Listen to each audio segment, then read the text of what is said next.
Hello and welcome to another PlanetDestiny video. At the end of this video, we'll be announcing another giveaway, so be sure to stick around for all the details about it. For now, I'll be reviewing something that isn't actually in the game, but awesome nevertheless.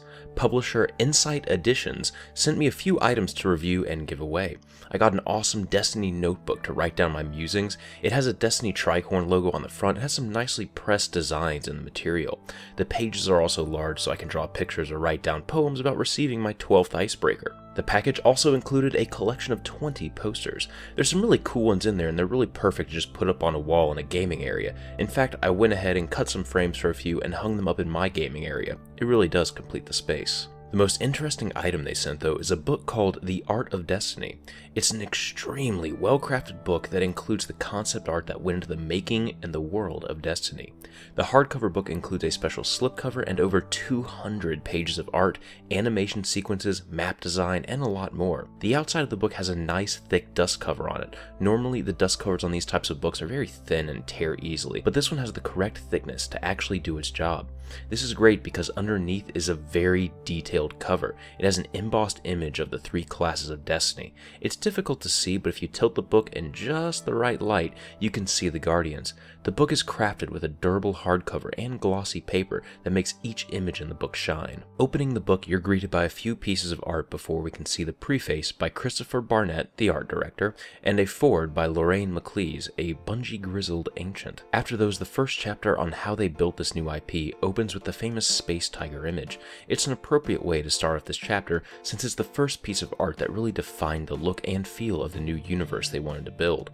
We then move into the land and cityscapes that give that mythical feeling to the world. The next few pages offer some early images of character and enemy designs. I find the character designs to be the most interesting, since although they are radically different from the final product, the individual classes still feel properly represented here. Hunters are thin, looking like they're ready to go out into the wild and explore the new world. Warlocks have this really creepy and mystifying aura about them, like they just got done reciting some spells that'll bring doom to those in its path.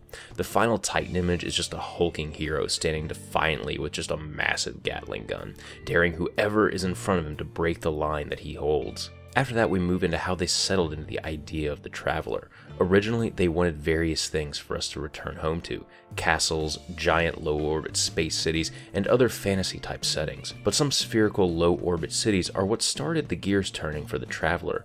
A broken sphere of a city hung above the Earth, shattered from battles long forgot. Here we transition into the second chapter. Once they finally settled on this idea of the Traveler, they began to expand on the environments that this world had to offer. We see that the HUD was designed with this in mind. Every time the player went to choose a location, they wanted it to feel like an invitation to discover something new. The tower, the last city, and then the Cosmodrome are gone over in great detail for the next few pages. The art details some of the story on how these areas were once an inviting place for all of humanity to go explore the stars.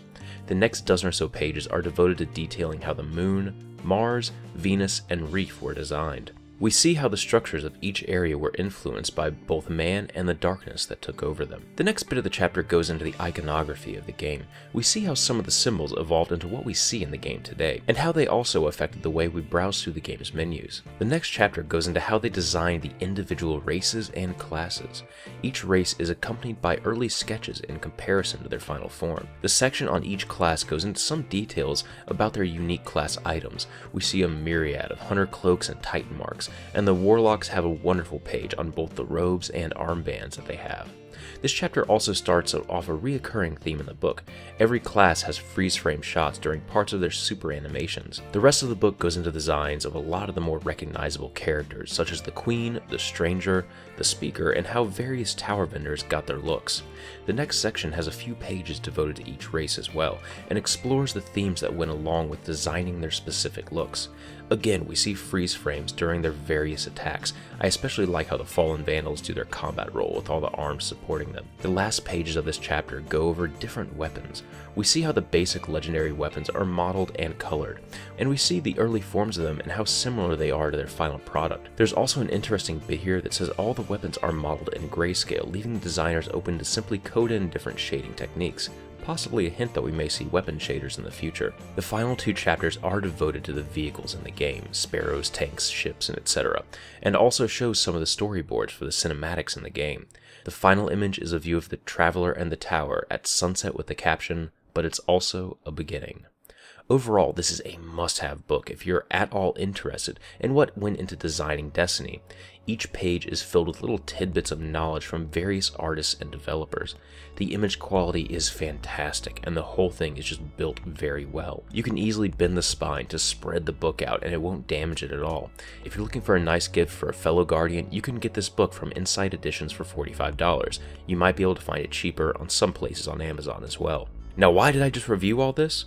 Well, we'll be giving away all this awesome stuff. Here's what you'll need to do to enter.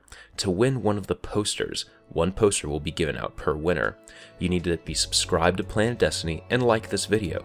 Comment on this video as well. You can just say whatever you like. To win the journal, follow us on Twitter and retweet the pinned giveaway tweet. To win the $45 Art of Destiny book, go to our website and comment on the Art of Destiny review plus giveaway article. The links are all in the description. This giveaway will end on March 23rd, and the winners will also be announced on that same day. All the giveaway details will also be on our website. Good luck to you guys. This has been Patrick Casey with Planet Destiny, your guide to the Destiny universe.